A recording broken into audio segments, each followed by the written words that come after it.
Halo teman-teman, kembali lagi di channel Jojo's Family. Hari ini saya akan menjelaskan progres pembesaran ikan yang sudah saya beli sekitar 1,5 bulan yang lalu. Dikarenakan kotoran ikan sudah mulai agak banyak, maka saya sifon aja ya untuk menjaga kualitas air. Dikarenakan akuarium ini agak kecil, proses pembersihan lebih mudah untuk dibersihkan. Biasanya dinding kacanya saya bersihkan pakai tisu minyak atau tisu yang warna coklat. Tapi kalau kita pakai tisu wajah atau tisu yang biasa kita pakai, biasanya tisunya itu suka lepas-lepas gitu loh. Malah repot jika masuk air serpihan tisunya diangkat satu persatu. Makanya saya lebih suka memakai tisu untuk serat minyak ya, atau tisu yang berwarna coklat, karena lebih nggak gampang pecah dia. Untuk proses sifon ini, saya biasa menyisakan air cuma 10-15% sisa air yang sebelumnya. Kalau saya pakai tisu ini biasanya kacanya jadi lebih bening. Cuman untuk bagian bawah nggak bisa ya kita bersihkan dikarenakan ada air. Biasanya saya bersihkan total akuarium kalau sampai digosok tuh sebulan sekali. Untuk bagian bawah ya, jadi ikannya saya pindahkan dulu. Setelah sifon selesai, baru kita siapkan obatnya. Saya pakai metronidazole ya teman-teman, yang 500 mg. Yang di akuarium ini kan besarnya sekitar 25 liter ya, jadi saya cuma pakai 1/4. Untuk dosis pemakaian ini tergantung kondisi ikan ya teman-teman. Kalau kondisi ikannya kurang membaik, kita naikkan dosisnya 1 kali lipatnya dari dosis yang awal. Untuk akuarium ini kan besarnya sekitaran 60 liter air ya, jadi saya pakai dosis sekitar setengah metronidazole. Biasanya kalau saya proses sifon itu membuang air sampai 90%-an ya teman-teman. Untuk air endapan paling cepat atau bisa dipakai kalau saya sekitaran 20 jam. Lebih dari 20 jam lebih baik ya teman-teman. Obat metronidazole tabletnya itu akan larut sendiri ya teman-teman di dalam air. Waktu kita mengisi air, dia biasa akan bercampur sendiri loh, atau bercampur rata loh dengan air di saat kita ngisi air ke dalam akuarium itu. Untuk proses masukin airnya harus agak pelan ya, agar ikannya nggak kaget loh. Jadi ya pakai perasaan aja untuk masukin airnya loh, jangan langsung dituang semua. Setelah akuarium ini terisi air semua, kemudian kita masukkan FMC ini ke dalam akuarium 60 liter. Ini sekitar 25 tetes ya pemakaiannya, untuk maintenance atau perawatannya aja. Untuk akuarium yang 25 liter ini, kita pakai obat FMC nya dosisnya sekitar 12-15 tetes untuk perawatan ikan. Untuk ember tampungan ini tutupnya saya bolongin ya, jadi selang aerator bisa saya masukkan. Jadi memudahkan kita jikalau mesin aerator kita kuat, kita bisa dorong lebih dalam. Jika kurang kuat mesin aerator kita bisa tarik separuh.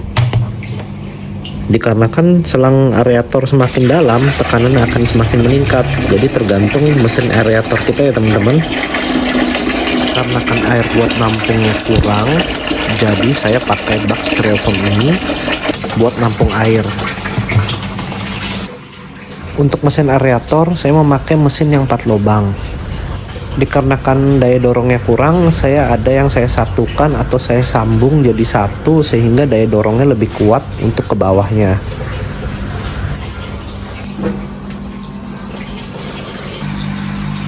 Untuk di akuarium ini saya menaruh ikannya 18 ekor. Dan di 2 tank yang lainnya saya menaruh 20 dan 20 ekor. Jadi total keseluruhan ikan yang tadi awalnya masuk 60 ekor masih tersisa 58 ekor. Ini ukuran ikan di 1,5 bulan yang lalu ya teman-teman, lebih kecil. Dan ini ukuran ikan yang sekarang hampir 2 kali lipatnya ya. Yang kemarin sekitaran 1 kuku kelingking, sekarang ini udah 1 kuku jempol tangan loh, ukurannya hampir 2 kali lipat. Untuk di awal-awal ikan datang, sekitar 10 hari di awal lah, biasanya agak repot ya. Saya mengganti air tiap hari. Air dibuang 80-90% dan rutin mengganti obat pemakaian metronidazol dan FMC. Setelah ikan tidak ada kendala atau sakit dan sudah beradaptasi di tempat kita, biasanya saya melakukan proses sifon lebih lambat. Saya melakukan sifon 3 hari sekali, jadi lebih nggak repot. Paling telat ya 4 hari lah. Untuk di awal-awal saya memakai heater. Setelah mereka udah bisa beradaptasi, heater saya sudah nggak pakai teman-teman, dikarenakan suhunya juga udah stabil.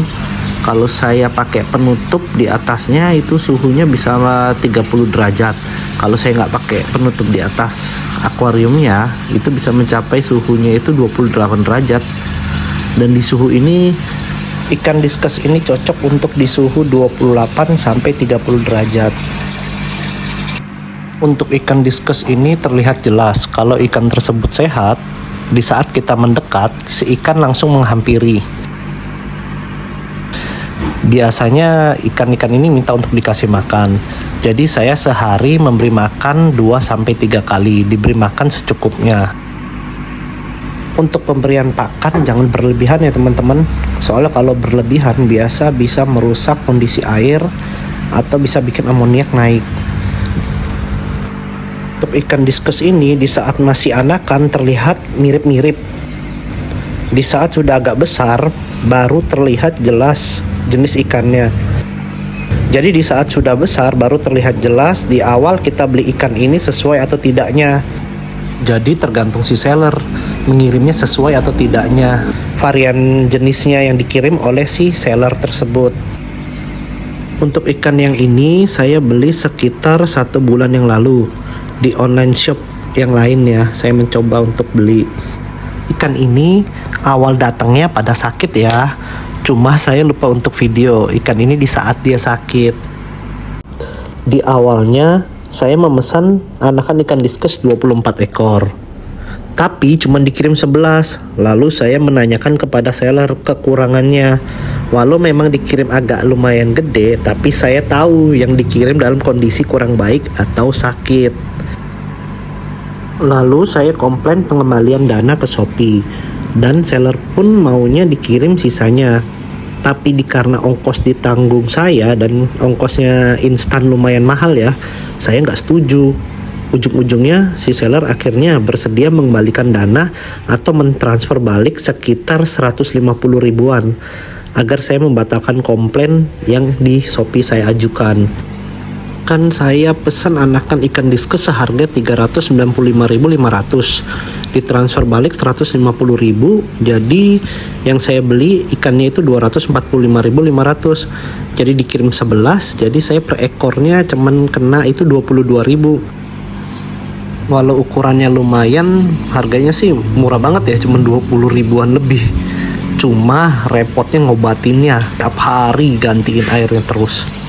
Di saat sifon ikan yang sakit, jangan sampai airnya itu masuk ke ikan yang sehat, karena bisa tertular. Sampai saya itu pakai selangnya itu yang lain loh, beda dari yang ikan-ikan yang sehat lah, selang yang lain lah, takut tertular kan. Dan saya melihat ada yang berput, jamuran, ada juga yang kayak seperti NDD, bercak-bercak badannya itu. Dan airnya pun kayak ada serpihan kayak lendir, yang pasti itu bau amis, beda dari yang biasanya. Untuk pengobatannya itu total sekitaran 2 mingguan deh, akhirnya semuanya mulai normal. Dan saya tetap karantina ya sampai 1 bulan ke depan, baru nanti saya bisa masukkan ke tank utama ke ikan-ikan yang lainnya. Dan sekarang teman-teman bisa lihat ikannya udah mulai pada sehat-sehat dan sudah mulai menghampiri di saat kita datang. Untuk akuarium ini saya menggunakan biofoam dan filter gantung ya. Teman, biofoamnya ini saya agak angkat sedikit biar filter atasnya itu nyedot kotorannya lebih efektif ya. Soalnya kalau biofoamnya agak ke bawah, malah kotorannya itu ngumpet di belakang biofoam semua.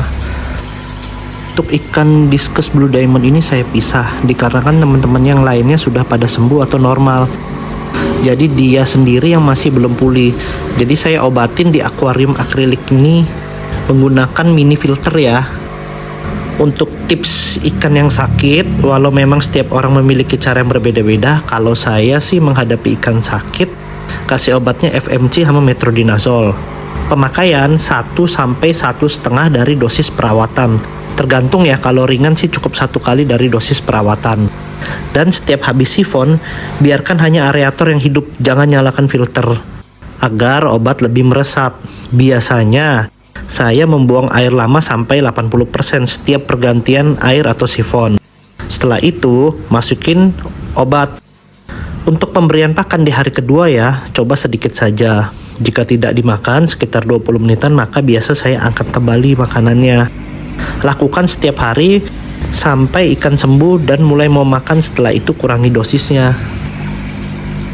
Untuk akuarium ini saya pakai filter tempel ya teman-teman. Terus juga saya pakai penutup akuariumnya agar ikan nggak lompat, sama juga bisa menaikkan suhu air ya. Jadi jangan terlalu rapat juga sih, agak renggang tutupnya. Ini yang pakai tutup suhunya itu di 30 derajat. Ini kan yang nggak pakai tutup ya teman-teman. Ini suhunya di 28 derajat. Paling bedanya selisihnya cuma dikit sih, sekitaran 2 derajat aja.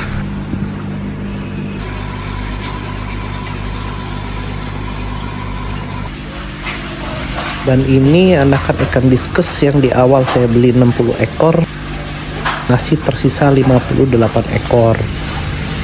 Dan semuanya ini terlihat sehat-sehat ya, dan lincah-lincah juga. Dan untuk pemberian pakan biasanya sehari 2-3 kali. Cuman ini saya udah nggak pakai Polaret lagi ya, saya pakai Tetra, cuman saya agak diremes-remes sedikit gitu loh, biar jadi butirannya agak kecil, karena kan diskus ini mulutnya masih agak kecil ya. Untuk pemberian makan itu secukupnya aja ya teman-teman, jangan terlalu banyak.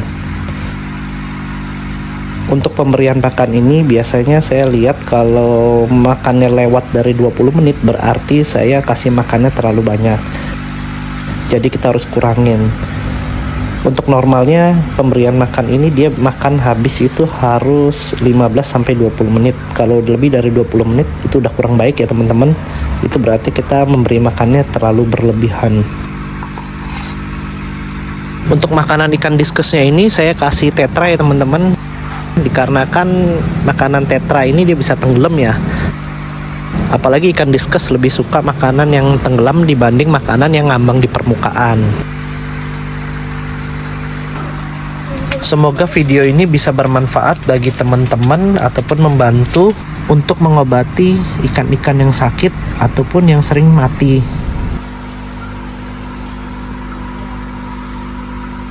Sampai di sini dulu ya teman-teman. Sampai berjumpa lagi di next video. Bye bye.